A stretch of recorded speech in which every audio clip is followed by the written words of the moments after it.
ಜಾತಕವನ್ನು ಜಾಲಾಡಿದೆ republic Kannada. ಇದು republic ಕನ್ನಡದ ಮಹಾ ಎಕ್ಸ್ಕ್ಲೂಸಿವ್.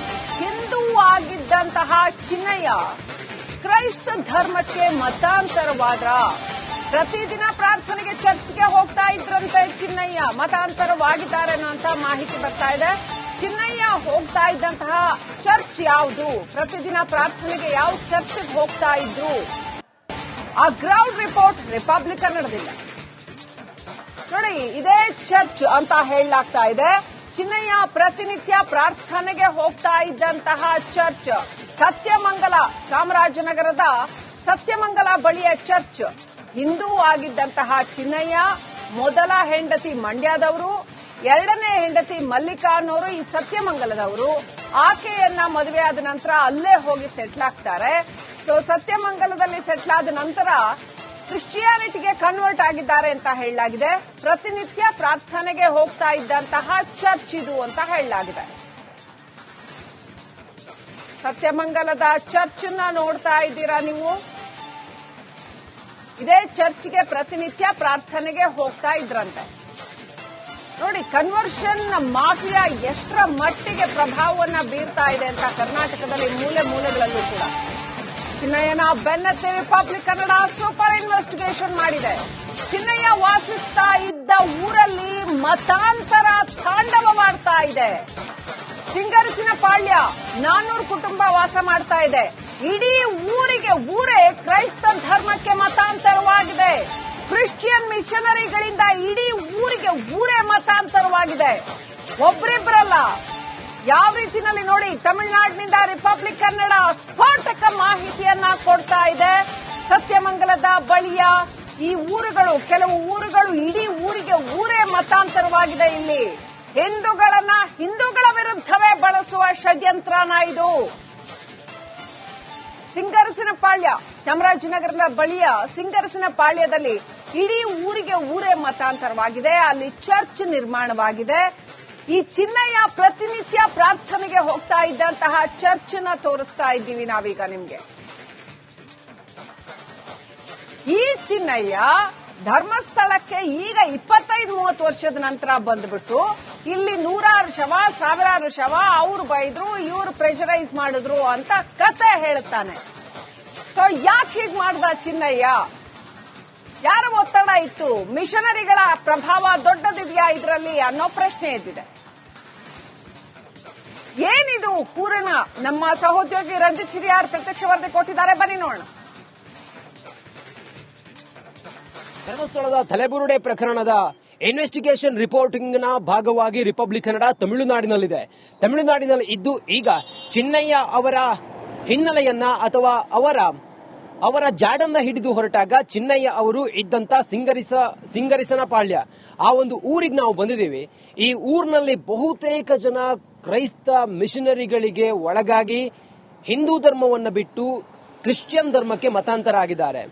ಈ ಊರಿನ ಎದುರೇನೆ ಒಂದು ನೋಡಿ ಚರ್ಚ್ ಇದೆ. ಈ ಚರ್ಚ್ಗೆ ಪ್ರತಿದಿನವೂ ಕೂಡ ಈ ಚಿನ್ನಯ್ಯ ಅನ್ನೋರಿದ್ದಾನಲ್ಲ, ಆತ ಬರ್ತಾ ಇದ್ದ ಅನ್ನೋದ್ರ ಬಗ್ಗೆ ನಮಗೆ ಮಾಹಿತಿ ಲಭ್ಯ ಆಗಿದೆ. ಆತನ ಮನೆಯವರನ್ನ ನಾವು ವಿಚಾರ ಮಾಡಿದಾಗ ಅವರು ಕ್ರಿಶ್ಚಿಯನ್ಗೆ ಕನ್ವರ್ಟ್ ಆಗಿಲ್ಲ ಅನ್ನೋ ಮಾತನ್ನು ಹೇಳಿದ್ರು. ಆದ್ರೆ ಅವರ ಮನೆಯಲ್ಲಿ ನೀವು ಹೇಳ್ತಿರೋ ಹಾಗೆ ಅವ್ರ ಮನೆಯಲ್ಲಿ ಯೇಸುವಿನ ಫೋಟೋ ಕೂಡ ನೋಡಿದ್ವಿ, ಹಾಗೆ ಹಿಂದೂ ದೇವರ ಫೋಟೋವನ್ನು ಕೂಡ ನಾವು ನೋಡಿದ್ವಿ. ಬಹುತೇಕ ಈ ಚೆನ್ನಯ್ಯ ಅನ್ನುವ ವ್ಯಕ್ತಿ ಇರುವಂತ ಸಿಂಗರಸನ ಪಾಳ್ಯದ ಬಹುತೇಕ ಆ ಕಾಲೋನಿ ಇದೆಯಲ್ಲ, ಪೌರ ಕಾರ್ಮಿಕರ ಕಾಲೋನಿ, ಅದು ಆ ಕಾಲೋನಿಯಲ್ಲಿ ಇರುವಂತ ಬಹುತೇಕ ಜನ ಎಲ್ಲರೂ ಕೂಡ ಕ್ರಿಶ್ಚಿಯನ್ ಕಮ್ಯುನಿಟಿಗೆ ಕನ್ವರ್ಟ್ ಆದಂತ ಜನ. ನೋಡಿ, ನಾನು ಅದನ್ನು ಕೂಡ ನಿಮ್ಗೆ ತೋರಿಸ್ತೀನಿ. ಇದು ಸಿಂಗರಸನ ಪಾಳ್ಯ. ಆ ಕಡೆ ಹೋದ್ರೆ ಅದು ಕೆಂಜನೂರು ಅನ್ನುವ ಒಂದು ಊರು. ನೋಡಿ, ಈ ಊರಿದೆಯಲ್ಲ, ಇದು ಪೂರ್ತಿ ಇದು ಸಿಂಗರಸನ ಪಾಳ್ಯ. ಸುಮಾರೊಂದು ಸುಂಗರಾಜಂ ಪಾಳ್ಯಂ, ಇಲ್ಲಿ ಸುಮಾರೊಂದು 400ರಿಂದ 500 ಮನೆಗಳಿದ್ದಾವೆ. ಬಹುತೇಕ ಮನೆಗಳು ಇವರೆಲ್ಲರೂ ಕೂಡ ಕ್ರಿಶ್ಚಿಯನ್ ಧರ್ಮಕ್ಕೆ ಕನ್ವರ್ಟ್ ಆಗಿರುವಂತಹ ಜನರೇ ಇಲ್ಲಿರೋದು. ನೋಡಿ, ಅವರೆಲ್ಲರೂ ಕೂಡ ಬಹುತೇಕ ಈ ಪೌರ ಕಾರ್ಮಿಕ ಕೆಲಸವನ್ನ ಮಾಡೋರು. ಅವರು ಇಲ್ಲಿ ತಮ್ಮ ಬದುಕನ್ನ ಕಟ್ಕೊಂಡಿದ್ದಾರೆ. ಆ ಊರಿನಲ್ಲೇ ಒಂದು ಚರ್ಚ್ ಕೂಡ ಇದೆ. ಆ ಚರ್ಚ್ನಲ್ಲಿ ಪ್ರತಿದಿನವೂ ಕೂಡ ಪ್ರಾರ್ಥನೆ ಅದೆಲ್ಲವೂ ಕೂಡ ನಡೆಯುತ್ತೆ. ಈ ಚರ್ಚ್ಗೆ ಪ್ರತಿದಿನವೂ ಕೂಡ ಇಲ್ಲಿ ಇದ್ದಷ್ಟು ದಿನ ಈ ಚೆನ್ನಯ್ಯ ಅನ್ನೋನು ಆ ಏನಿದೆ ತಲೆಬುರುಡೆಯಲ್ಲಿ ಮಾಸ್ಕ್ ಮ್ಯಾನ್ ಆತ ಇಲ್ಲಿಗೆ ಬರ್ತಾ ಇದ್ದ. ಇಲ್ಲಿ ಬಂದು ಇಲ್ಲಿ ಅವರ ವಿಚಾರಗಳೇನಿತ್ತು ಅಥವಾ ಅವರ ಧರ್ಮದ ಪಾಲನೆ ಏನಿತ್ತು ಅದೆಲ್ಲವನ್ನು ಕೂಡ ಮಾಡ್ತಾ ಇದ್ದ ಅನ್ನೋದು ಈಗ ನಾವು ಇನ್ವೆಸ್ಟಿಗೇಷನ್ ರಿಪೋರ್ಟಿಂಗ್ ನ ಭಾಗವಾಗಿ ಆತನ ಹಿನ್ನೆಲೆಯನ್ನ ಆತನ ಜಾಡು ಹಿಡಿದು ಹೊರಟಾಗ ಸಿಕ್ಕಂತ ಮಾಹಿತಿ. ಬಹುತೇಕ ಜನರನ್ನ ಇಲ್ಲಿನ ಕ್ರಿಶ್ಚಿಯನ್ ಮಿಷನರಿಗಳು ಕನ್ವರ್ಟ್ ಮಾಡಿದ್ದಾರೆ. ಅದರಂತೆ ಚಿನ್ನಯ್ಯ ಅವರನ್ನು ಕೂಡ ಇಲ್ಲಿ ಕನ್ವರ್ಟ್ ಮಾಡಿದ್ರು ಅನ್ನೋದ್ರ ಬಗ್ಗೆ ಮಾಹಿತಿ ನಮಗೆ ಲಭ್ಯ ಆಗಿದೆ. ಇದರ ಜಾಡನ್ನ ಹಿಡಿದು ಆತನ ಊರಿಗೆ ಬಂದು ನೋಡಿದಾಗ ಇದೆಲ್ಲವೂ ಕೂಡ ಈಗ ರಿವೀಲ್ ಆಗಿರುವಂತ ವಿಚಾರ. ಸದ್ಯಕ್ಕೆ ಇದೇ ಕಾರಣದಿಂದ ಆತ ಹಿಂದೂಗಳ ಧಾರ್ಮಿಕ ಶ್ರದ್ಧಾ ಕೇಂದ್ರ ಧರ್ಮಸ್ಥಳದ ಮೇಲೆ ಈ ರೀತಿ ಅಪಪ್ರಚಾರ ಮಾಡಿ ಆ ಮೂಲಕ ಕಪ್ಪು ಚುಕ್ಕೆ ತರುವಂತ ಪ್ರಯತ್ನವನ್ನ ಮಾಡಿದ್ನ.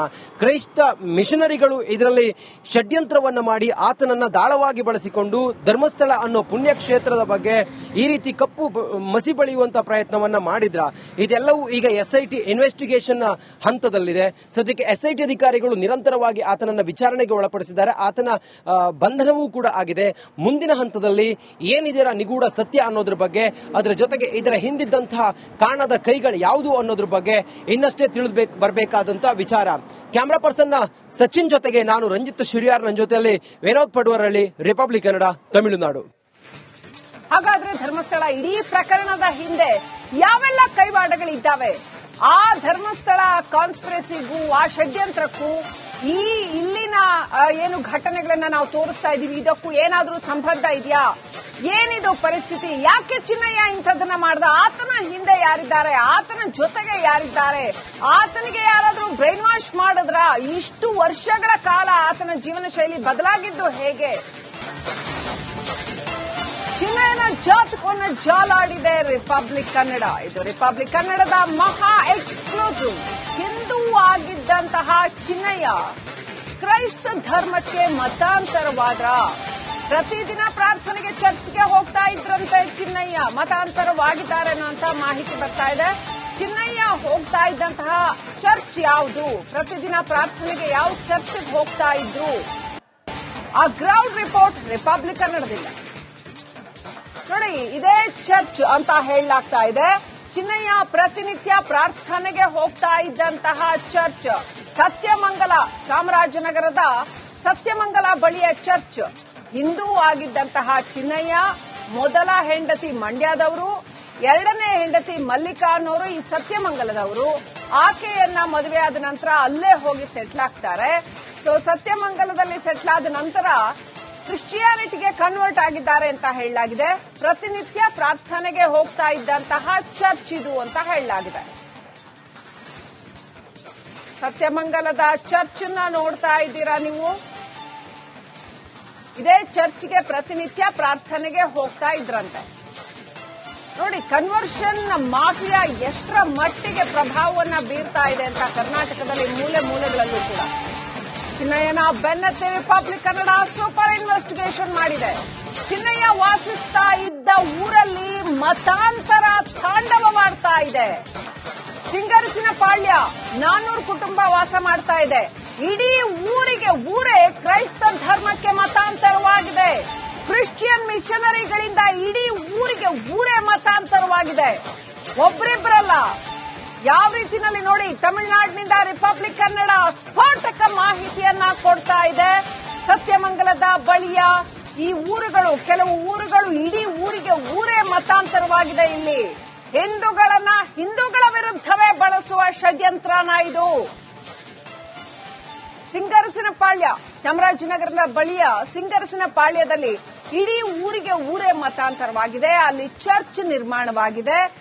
ಈ ಚಿನ್ನಯ್ಯ ಪ್ರತಿನಿತ್ಯ ಪ್ರಾರ್ಥನೆಗೆ ಹೋಗ್ತಾ ಇದ್ದಂತಹ ಚರ್ಚ್ ನ ತೋರಿಸ್ತಾ ಇದ್ದೀವಿ ನಾವೀಗ ನಿಮ್ಗೆ.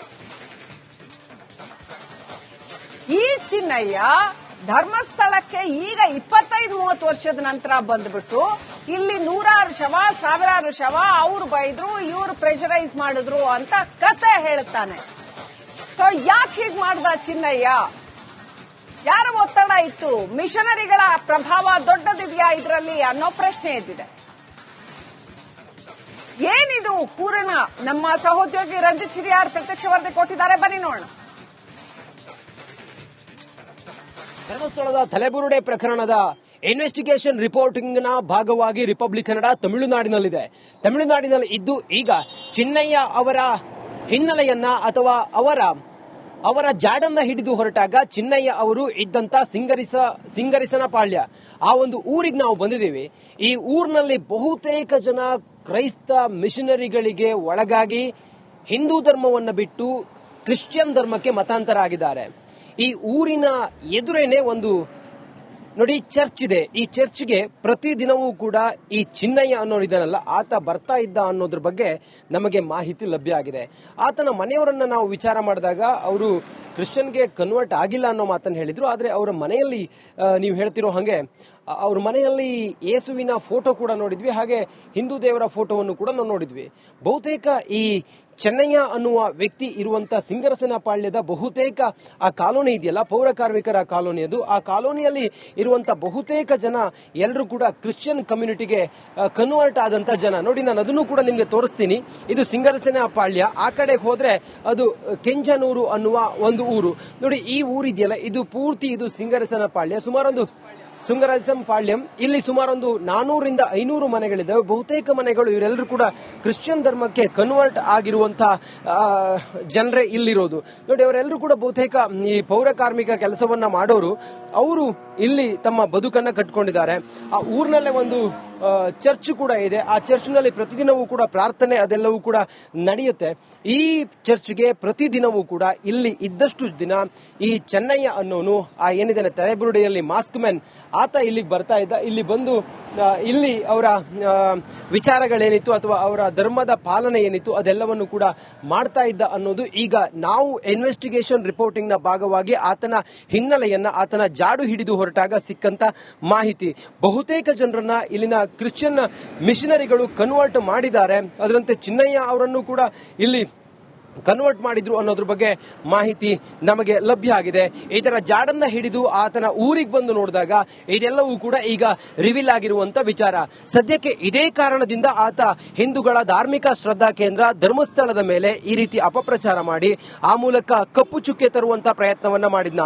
ಕ್ರೈಸ್ತ ಮಿಷನರಿಗಳು ಇದರಲ್ಲಿ ಷಡ್ಯಂತ್ರವನ್ನ ಮಾಡಿ ಆತನನ್ನ ದಾಳವಾಗಿ ಬಳಸಿಕೊಂಡು ಧರ್ಮಸ್ಥಳ ಅನ್ನೋ ಪುಣ್ಯಕ್ಷೇತ್ರದ ಬಗ್ಗೆ ಈ ರೀತಿ ಕಪ್ಪು ಮಸಿ ಬಳಿಯುವಂತ ಪ್ರಯತ್ನವನ್ನ ಮಾಡಿದ್ರ. ಇದೆಲ್ಲವೂ ಈಗ ಎಸ್ಐಟಿ ಇನ್ವೆಸ್ಟಿಗೇಷನ್ ಹಂತದಲ್ಲಿದೆ. ಸದ್ಯಕ್ಕೆ ಎಸ್ಐಟಿ ಅಧಿಕಾರಿಗಳು ನಿರಂತರವಾಗಿ ಆತನನ್ನ ವಿಚಾರಣೆಗೆ ಒಳಪಡಿಸಿದ್ದಾರೆ. ಆತನ ಬಂಧನವೂ ಕೂಡ ಆಗಿದೆ. ಮುಂದಿನ ಹಂತದಲ್ಲಿ ಏನಿದೆರ ನಿಗೂಢ ಸತ್ಯ ಅನ್ನೋದ್ರ ಬಗ್ಗೆ, ಅದರ ಜೊತೆಗೆ ಇದರ ಹಿಂದಿದ್ದಂತಹ ಕಾಣದ ಕೈಗಳು ಯಾವುದು ಅನ್ನೋದ್ರ ಬಗ್ಗೆ ಇನ್ನಷ್ಟೇ ತಿಳಿದು ಬರಬೇಕಾದಂತ ವಿಚಾರ. ಕ್ಯಾಮರಾ ಪರ್ಸನ್ ಸಚಿನ್ ಜೊತೆಗೆ ನಾನು ರಂಜಿತ್ ಶಿರಿಯಾರ್, ನನ್ನ ಜೊತೆಯಲ್ಲಿ ವಿನೋದ್ ಪಡುವರಳ್ಳಿ, ರಿಪಬ್ಲಿಕ್ ಕನ್ನಡ, ತಮಿಳುನಾಡು. ಹಾಗಾದ್ರೆ ಧರ್ಮಸ್ಥಳ ಇಡೀ ಪ್ರಕರಣದ ಹಿಂದೆ ಯಾವೆಲ್ಲ ಕೈವಾಡಗಳಿದ್ದಾವೆ? ಆ ಧರ್ಮಸ್ಥಳ ಕಾನ್ಸ್ಪಿರಸಿಗೂ ಆ ಷಡ್ಯಂತ್ರಕ್ಕೂ ಇಲ್ಲಿನ ಏನು ಘಟನೆಗಳನ್ನ ನಾವು ತೋರಿಸ್ತಾ ಇದೀವಿ ಇದಕ್ಕೂ ಏನಾದ್ರೂ ಸಂಬಂಧ ಇದೆಯಾ? ಏನಿದು ಪರಿಸ್ಥಿತಿ? ಯಾಕೆ ಚಿನ್ನಯ್ಯ ಇಂಥದನ್ನ ಮಾಡ್ದ? ಆತನ ಹಿಂದೆ ಯಾರಿದ್ದಾರೆ? ಆತನ ಜೊತೆಗೆ ಯಾರಿದ್ದಾರೆ? ಆತನಿಗೆ ಯಾರಾದ್ರೂ ಬ್ರೈನ್ ವಾಶ್ ಮಾಡಿದ್ರ? ಇಷ್ಟು ವರ್ಷ